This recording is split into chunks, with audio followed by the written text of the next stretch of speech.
Hello everyone and welcome to another episode of the Gaming Aroma podcast. Sorry, squeaky chair right at the start. Another episode of the Gaming Aroma podcast with me, your host KDB. How are you? How is everyone doing? Oh my god, this chair. You can probably hear that, which I apologise for. I didn't have an episode last week. I was away. I think I mentioned that I was going away on the previous episode. Had a weekend away in Bristol for a friend's 40th birthday party, which was very exciting. And I wanted to record one before I went away, but I just did not get the time, so I put it off to this week. But I'm back. Hope everyone's well. Hope you're good. Since my last episode, the shite weather has turned, and it feels like spring is on the way. The weather's turning. It's warm. Today, I can't fucking believe it. It's 14 degrees outside. I just went for a walk and I nearly went in just my t-shirt, which was, I haven't done that since August, maybe. But it's quite windy outside, so I didn't go in just my t-shirt. I did have a jacket on as well. But it was lovely. Got the sun on my face and makes you feel so much better. So hope you're enjoying the sun where you are as well, and the weather's turned for you. It does make such a difference. You hear all these kind of memes and cliches about seasonal depression, and you think, is it really a thing, or is this just something? Because I never used to hear of it years ago. I maybe heard of it in like the last 2 or 3 years, this notion of seasonal depression. But then the sun arrives for a week and you're like, oh no, yeah, I do feel a million times better. Seasonal depression is absolutely a thing. Because it's just been grey and wet and horrible. I don't mind the cold, but the greyness is just, it's a bit much.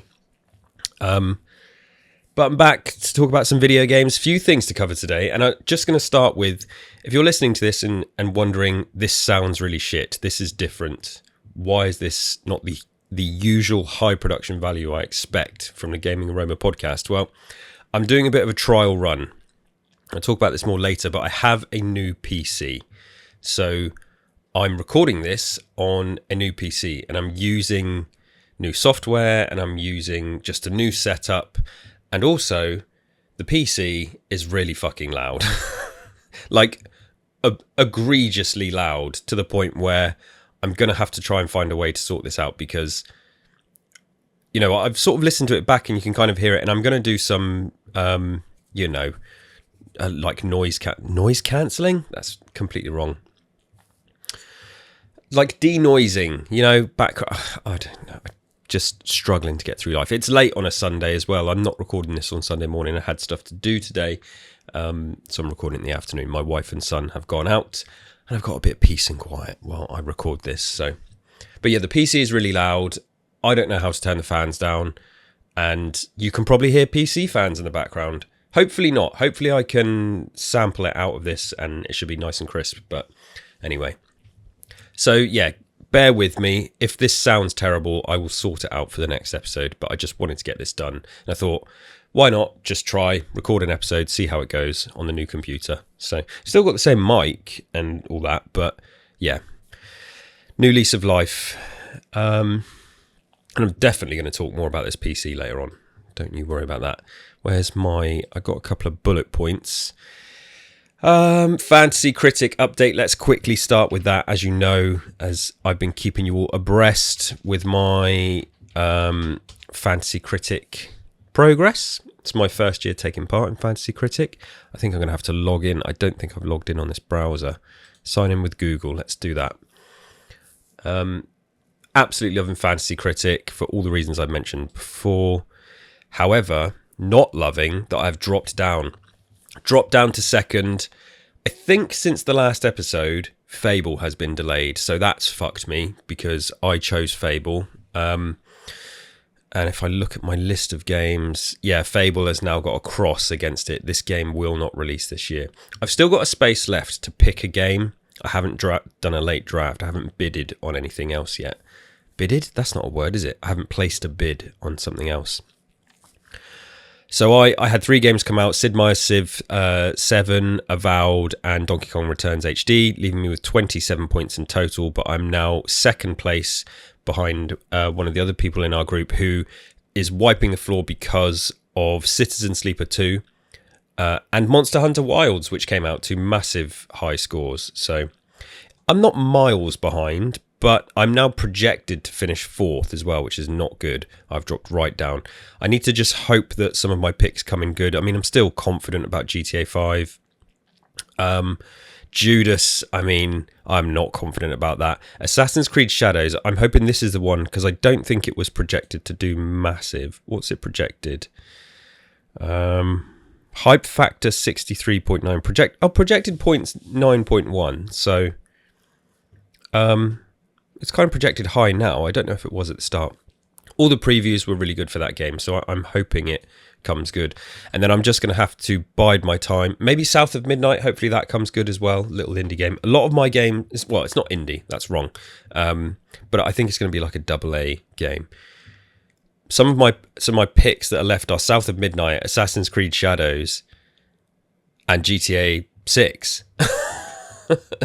My Fable is gone. Judas I'm not confident in. Unannounced mainline 3D Mario platformer. I guess that could still happen, but yeah, I think I'm going to need a Hail Mary to come anywhere in the top 3 for this Fantasy Critic, but still enjoying it. I've also been listening to the Fantasy Critic podcast, which I think is called Hype Factor. Interacted with the hosts for that on Blue Sky, and that's been cool to add to the podcast rotation. So if you're playing Fantasy Critic, go and check out Hype Factor, the Fantasy Critic podcast as well. Gaming Room podcast, usually fueled by coffee, not today. I've had enough coffee for today.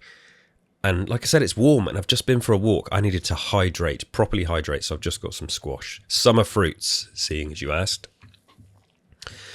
Fantasy Critic update done. Bear with me.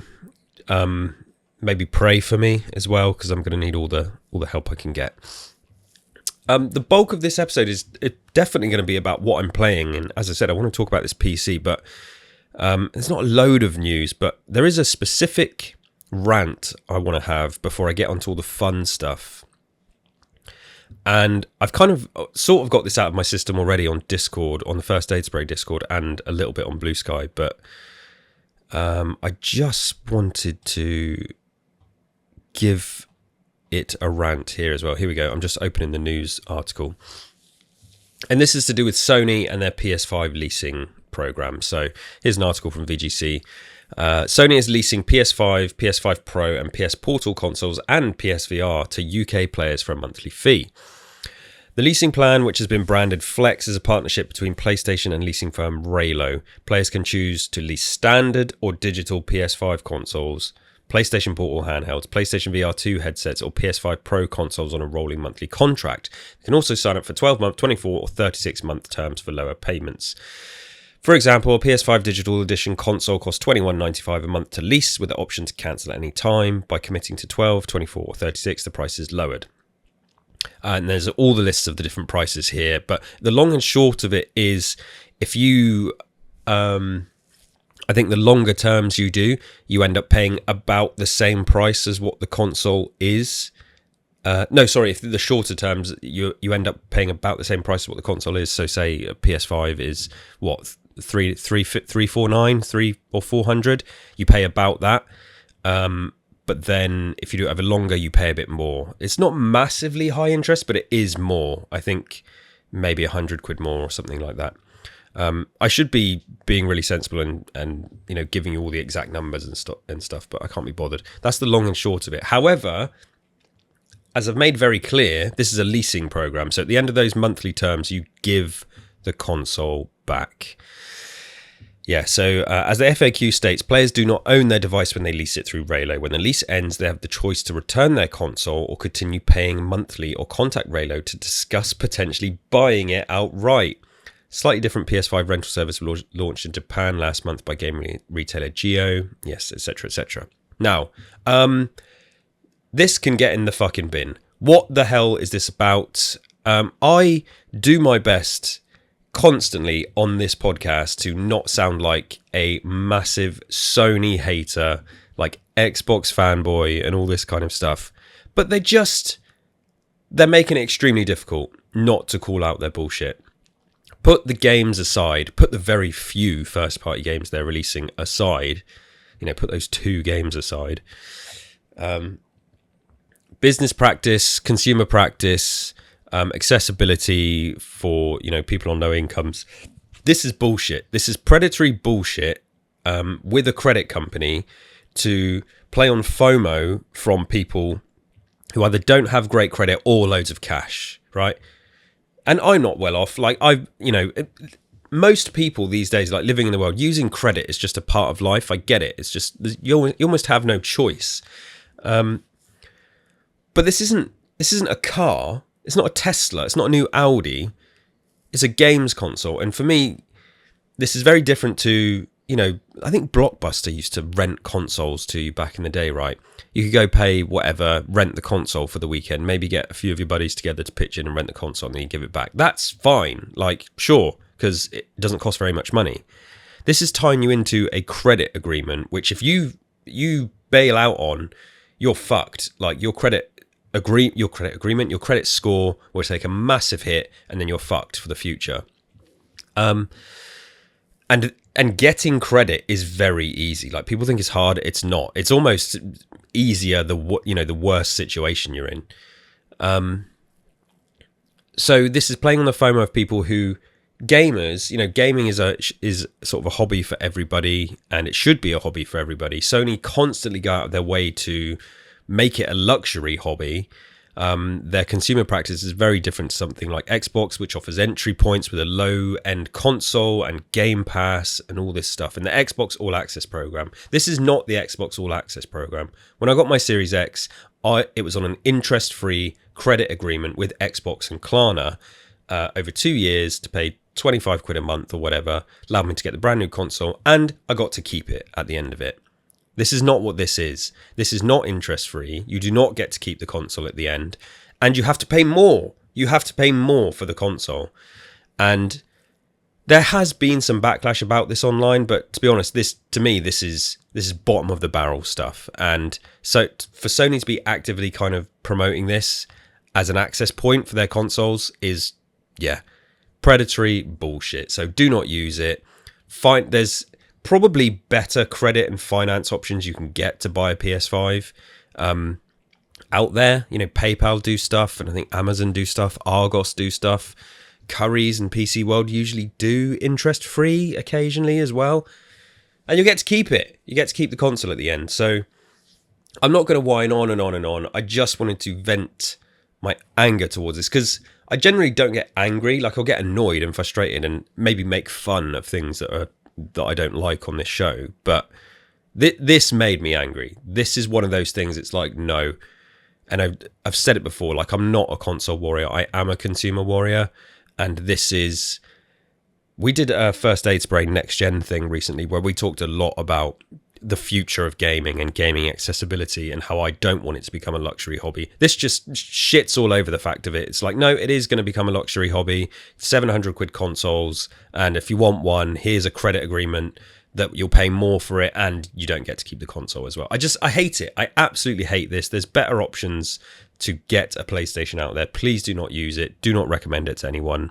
And just another reminder that Sony can kind of think that they can do whatever they want, and I do not understand their consumer practices. It's just bullshit. They don't offer anything as an easy way to get to their consoles, and because they see themselves as a premium product, they see themselves as the Apple of gaming. And this is why I'm sat here looking at my new PC and not a new PS5, which I'll talk about more in a minute. So, fuck this. It's absolutely horrible, and I hate it.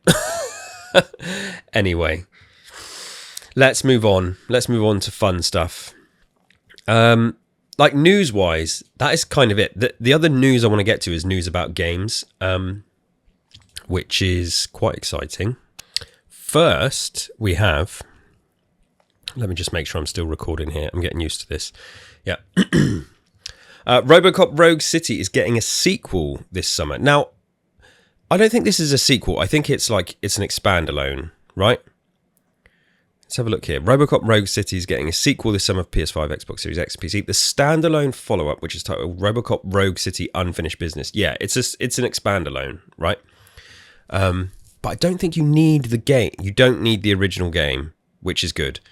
I'm not going to read the whole article, but basically... so I played Robocop Rogue City last year.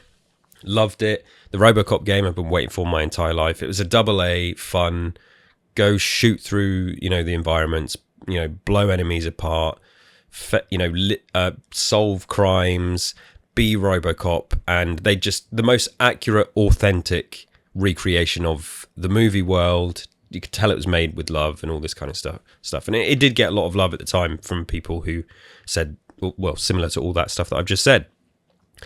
And now they're just doing this massive add-on. So it's a bit more than DLC, but not quite a full brand new game. And my understanding is it's you working your way through a tower block, and it's a bit like Dread. So you know how Dread works its way up through a tower block, and that's really, really cool. I mean, I love this game.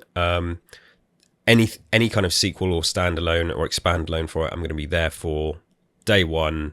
So much fun, in this era of 100-hour games and really in-depth video games. I just finished Avowed, which took me a month as well. Sometimes you just want to, I was going to say switch your brain off. I don't want that to sound like I'm doing a disservice to what the Robocop game is, but it's just, it doesn't need to be the greatest thing ever made. But if you're a fan of the IP, it's going to be right up your street. And so I was very excited about this. Very excited that there's a new Robocop standalone, expandalone coming. An expandalone, for those that don't know, it's basically, so you can buy it separately. It's not a full game. Like God of War did that thing for God of War Ragnarok. That was kind of an expandalone. Miles Morales, that's an expandalone. Perfect expandalone right there, for Spider-Man on PlayStation. This is like a really good way for a studio to pump out a game or a new game or a substantial DLC without having to create so much stuff from scratch. So, and in this era of games taking so long to make and costing so much, this is just a good way to, it's not 50 hours. It's like a little 5 to 10 hour, maybe 20 hour at most experience. I mean, 20 is probably pushing it. I don't know if they've released details about length. Players will also have access to new weapons. That's cool. Describing the game as both a standalone follow-up and a standalone expansion. So so technically, it's a sequel. It's not going to be like a full-length game. And that's fine. And that probably means it's not going to be 70 quid as well, which is another plus. So it's a good thing to tide you over until the bigger games come out, or until a Robocop Rogue City 2 comes out in the future or something. So I like this. But the reason I wanted to mention it is, one, that's awesome that that's coming out. But two, let me find this. Also, in the same vein, Terminator 2D No Fate launches September 5th. Holy shit. So an announcement trailer came out for what is effectively like an 80s, 90s arcade game, but like with all the, modern polish. It's what's the style? It's on the tip of my tongue. Pixel art, arcade art, all that kind of stuff. Let's make sure this is not too loud when I play this. So think back to the original Mega Drive and arcade games, 2D. It's just, in the same way that Shredder's Revenge did something for Teenage Mutant Ninja Turtles, this is what this is doing for Terminator. And it's basically Terminator 2. You play through sections of the game, you play as different characters from the game. And I watched this and very, very excited. And for me, 2025, here I am talking about Robocop and Terminator in the same podcast episode. Two massive franchises that are massively important to me. Absolutely love them. Robocop Rogue City was an amazing game, and we've been looking for a decent Terminator game for a long time. And ironically, so the people who made Robocop Rogue City also made a Terminator game, which is apparently not bad. I hear it's not as good as Rogue City, because maybe they were still kind of finding their feet, but it's decent. And I keep meaning to get around to it. And to be honest, just thinking about it now, like I think I've got some money on my Xbox account through Microsoft Rewards. I could probably get it, because I don't think it's a £60 game. I think it's probably about 25 quid. Is it Terminator? It's something Machines. It's not Rise of the Machines. That's the movie. Anyway, so the Rogue City developers did a Terminator game. So been meaning to get to it. But then for this to come along as well, it's like, yes, right up my street. I will be there day one for this. There's a physical version coming out as well, I think. I'm sure I didn't imagine that. I'm just looking at some of the screenshots here. Like, yeah. Like Robocop versus Terminator on the Mega Drive was a game I played a lot of. There were separate Terminator and Robocop games as well. This is just, it's so funny to me that all these years later, I'm still getting excited about Robocop and Terminator, and this looks like the quintessential love letter to Terminator 2 for a video game. And of course it looks like an old game, but it's going to run like a new game. So that's exciting. In the same way Shredder's Revenge does. And I love Shredder's Revenge, and my son and I play Shredder's Revenge a lot still to this day. We haven't played it in a little while, but yeah. It helped him become a fan of the Turtles as well. This is the type of game that's going to maybe help him become a fan of Terminator. However, it is quite violent. So I might not be able to let him play this one. Yeah, maybe in a couple of years he can get to it. So basically two big game announcements that I'm very excited about. Neither of these, speaking of Fantasy Critic, I don't know if anybody in my league, just scrolling through now, nobody has picked up this Robocop expansion or the Terminator game. I'm just double checking. Yeah, so that's up for grabs. And maybe, what are they going to review like? Terminator, Robocop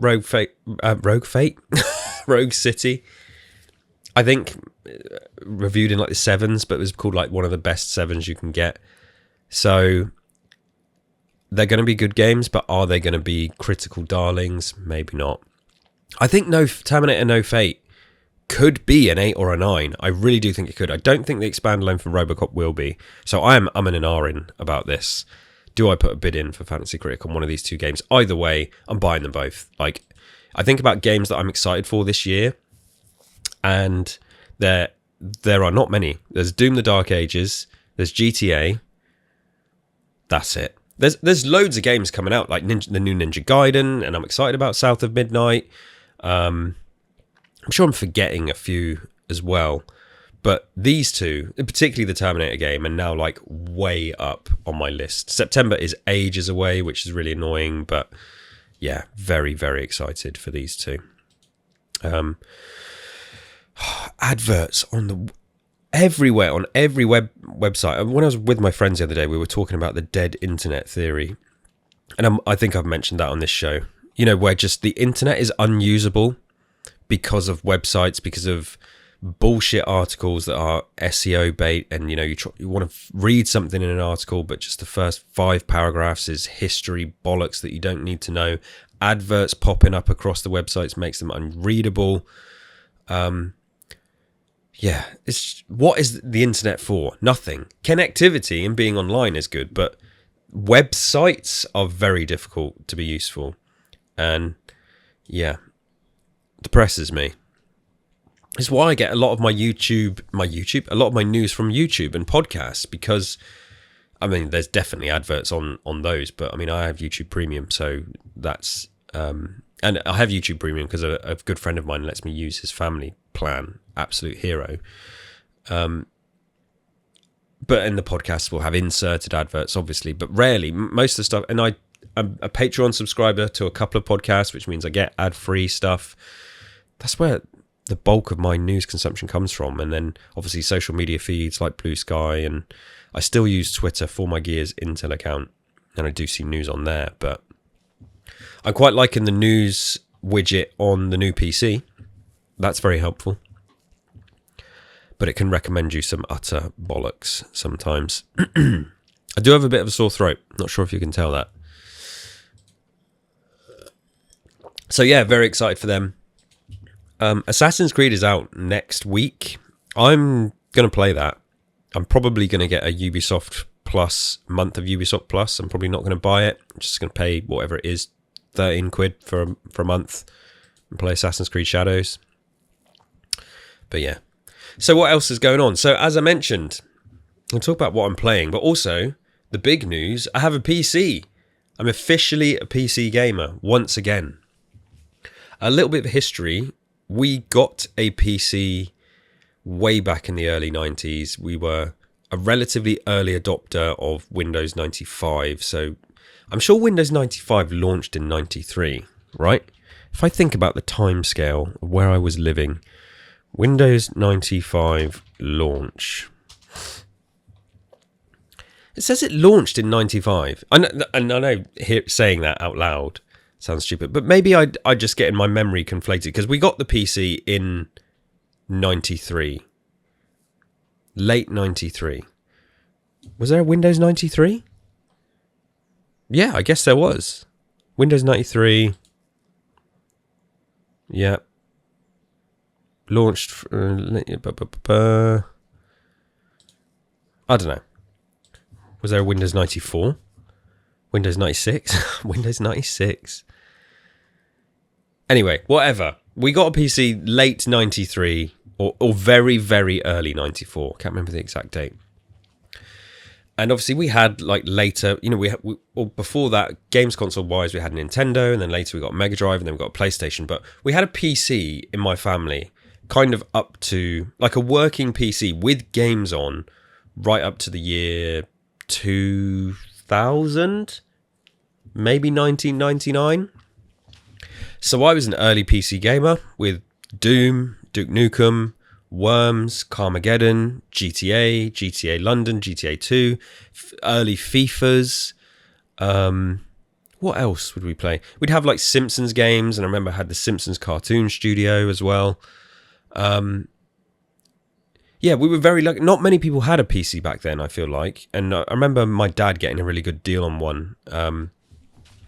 So we had the home consoles, but I loved using the PC. And I remember going to school and being like, I know how this is going to sound when I say this, but I remember being just way ahead of a lot of the kids in my class who had like never touched a keyboard or a mouse or a PC. And I remember being in PC lessons, and the PCs we were using at school were worse than the one we had at home. So I felt like I was using this stupid Stone Age machine that couldn't do everything that I could do at home. I can't remember what the operating system was, but the computers in schools had thing like pen down. Does everyone remember pen down? Talking pen down and stuff like that. That was the word processing thing. Yeah, whereas the one we had at home was an actual proper Windows machine. But yeah, I was earlier PC gamer. So, and then as like PlayStation really took off and PlayStation 2 arrived, PC just went away for me, and I didn't. And then I got a PC for like home office work when I started college. And video editing, but it wasn't a gaming PC. Like gaming on PCs then just wasn't really a thing. This was the time, I think, when consoles were way ahead of PC. Is that right? PC gaming wasn't really a big thing. It was like, well, you play World of Warcraft on your PC and that's kind of it. So yeah, wasn't really into it. And then obviously PC gaming has exploded in like the past 10 years, maybe more. But always been a console person. Love the plug and play nature of a console. Love the ease of use of a console. Love the fact that they just work. Excuse me. Despite the fact that, yeah, on PCs you can get all this 4K super ray tracing and stuff all this day. All this stuff you can get today. Which some consoles do now as well. And some games do. But just that, yeah, I'm still a console, preferred player. It's just easier. It's easier. And I'm going to talk a little bit about my experience getting this PC and why I got it, and my experience with the gaming. So it's a whole new world to me. There was a period of time when I worked in the media industry, where I worked in an animation studio. I helped the IT company build PCs and put them together and choose the components for our render farms and stuff like that. And I was like hardcore into PC architecture for a really short space of time, but never had a PC myself because I always had MacBook laptops. And yeah, have kind of exclusively been a Mac user, despite me really massively falling out of love with Apple in like the past 6 or 7 years. But what was I saying? How did I get to that? Yeah, so I had sort of some experience, but my experience with PC architecture and stuff absolutely died off about 2012, I think, at the absolute latest. And I haven't owned a PC since 2009. That's when I got my first MacBook laptop. And I binned off my PC back in the day. And that PC wasn't used for gaming, as I said. It was just used for video editing.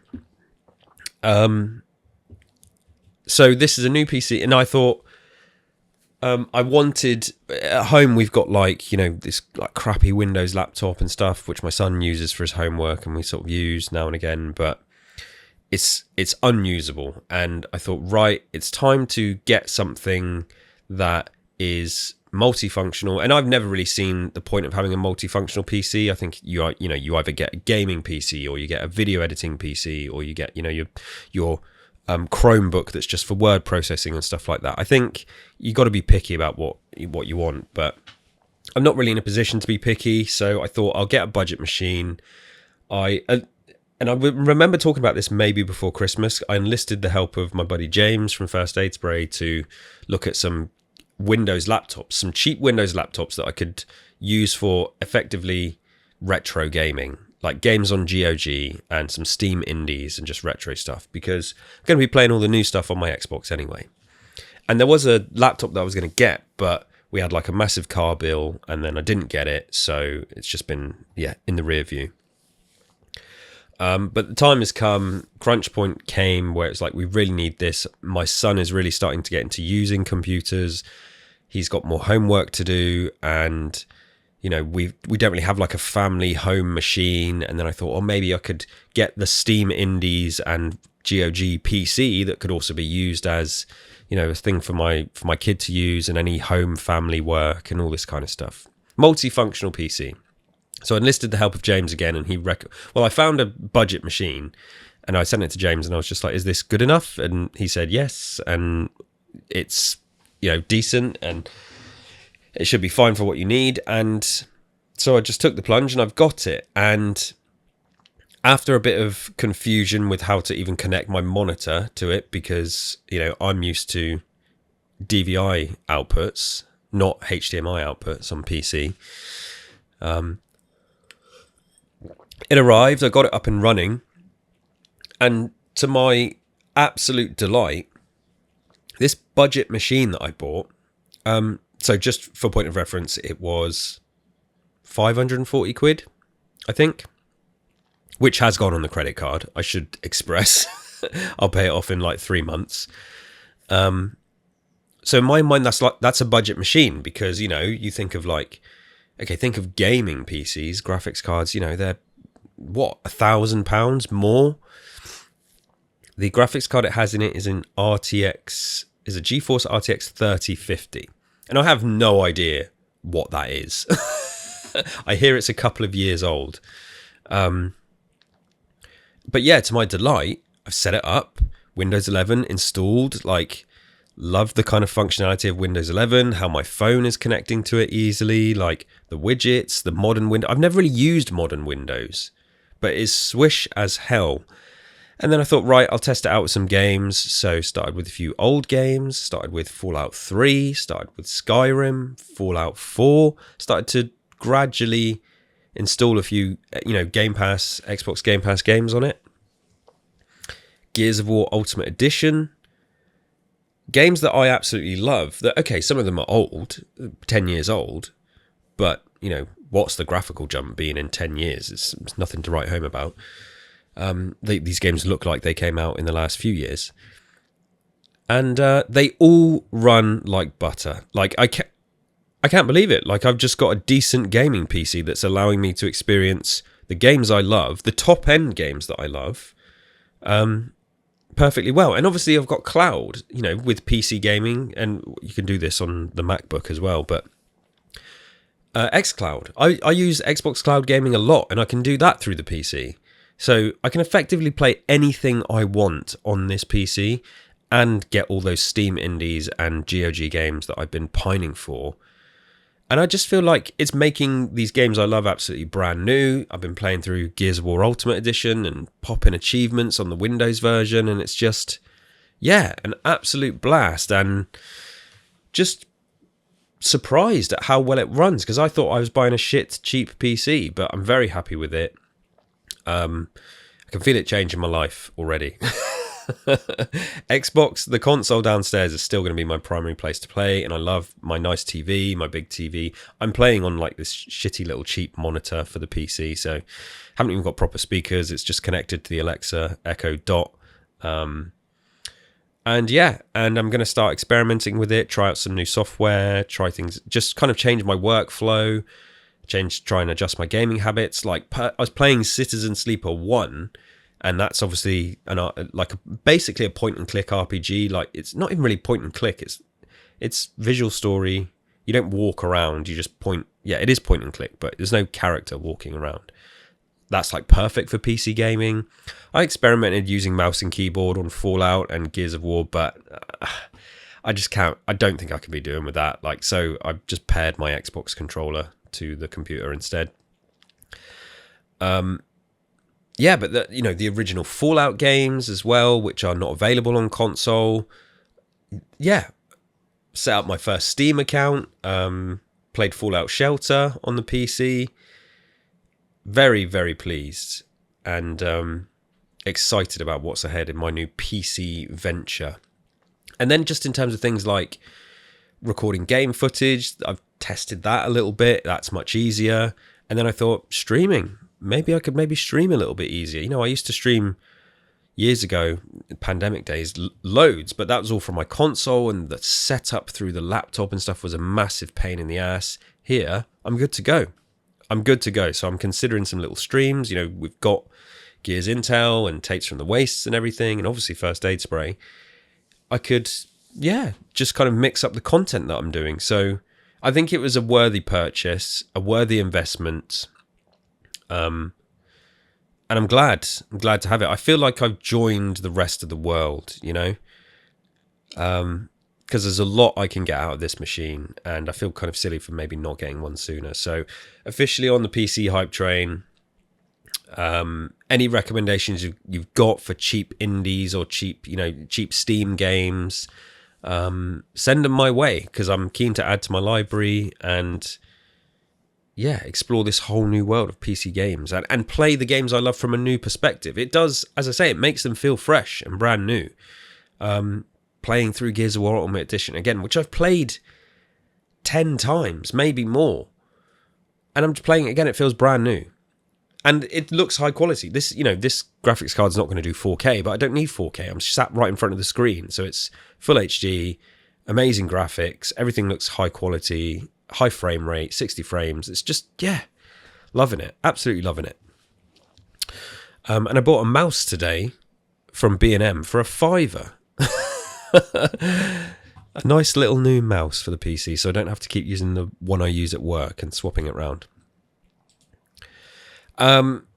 So what else? So as I mentioned, I finished Avowed. It took me flipping ages. Avowed was kind of almost the only thing I played for the last month. The last kind of latter quarter of the game was a bit of a slog to get through. But by that point, I just wanted to get through it. And maybe I should have took a break and paused and gone and played something else, but I didn't. I wanted to get through, so I kind of binned off quite a few of the later side quests and just golden pathed it, went through the main story, and it was a bit of a slog, but the fact is, as I've said, the combat in Avowed is so good that it just kept me coming back, and it kind of kept me going through it. So, but I'm glad to be done with it. Very happy to play some DLC when that comes out, because I've got the premium upgrade, so I think that gives me the DLC. But yeah, the story-wise just kind of fell off. The characters are great. I do really like the characters, but the story itself just came a bit convoluted. Some of the decision-making was... I felt like I was being forced into negative decision-making, whether I wanted to or not. So there's that. But yeah. So Avowed is done. Avowed is in the rear view, and I'm glad it is. Great game, monumental achievement for Obsidian, like really, really good. It's front loaded with all the good stuff. You know, if you've got Game Pass, go and play it for 10, 15 hours and then pack it in. And then if if the story's not really grabbing you, you've probably seen everything you need to from it. So, what next? As I mentioned, playing a bit of Citizen Sleeper, because I've heard Citizen Sleeper 2 is really awesome. And I thought, well, I'll play the first one. They're both on Game Pass. Enjoying that. It's good to play at night with the lights off, the kind of synthy sci-fi music. You're on a space station doing these little... It's RPG, you know, it's dice rolling and doing little tasks and a lot of reading and sort of visual novel-y stuff. So... but perfect for the PC, perfect for the new PC. So I've really enjoyed taking advantage of that. And then what else? I jumped back to Starfield as well, which I'm not going to bore you all about Starfield here because I'm going to talk on Starfield Sandwich about that. That is kind of it. Like, I wanted to get through Avowed because I got Uncharted 2 and 3, which I talked about a couple of episodes ago, I think. I want to check Uncharted 2 out. I feel like I want to get back to that and continue working my way through that series on the PS3. I'm also scared to turn my PS3 on because they released an update for it. And the last time I tried to update my PS3, it bricked for a week. So stay tuned to hear how that goes. We have in the diary for for First Aid Spray, the next game that we're going to review on the podcast, which is a couple of months away, but I've got to get that into my schedule. I'm not going to mention what that is yet. But I'm going to be playing that. As I said, Assassin's Creed is coming up. But yeah, just glad to be away from Avowed and get back to just kind of mucking around in some of the other games that I enjoy, exploring the PC more. Really, I want to try Mouthwashing. That's the thing I need to get to. This little horror indie on Steam. So, but yeah, honestly, that's it. It's what's the time on this? 42 minutes. Relatively quick one today, but good to check in with you all. Send me all your recommendations for PC games because I'm all about it. Gonna wrap this up here. I will be back next week. I'm not going to Bristol again next week. Not going away. I'll be taking it easy and just gonna talk about games. I've got to record some stuff for my other shows, for Tapes from the Wastes and Gears Intel. Yes, stuff for that. There's obviously been a lot of Gears of War news floating around about the collection and things like that. But come and follow Gears_Intel on Twitter or Gears Intel on Blue Sky, or find Gears Intel on YouTube if you like Gears of War. Because I keep all my Gears of War stuff over there for that. Yeah, that's it. I suppose I'm going to wrap it up. Thanks as always for listening. Please leave me a review. Come and follow me on Blue Sky at KDB-init, where I talk a lot of nonsense and share things that I'm doing. And I'm just trying to make sure I haven't forgotten anything. No, that's it. I'm packing it up. Take it easy, everyone. Until next time. Bye. Bye. Bye. Bye. Bye.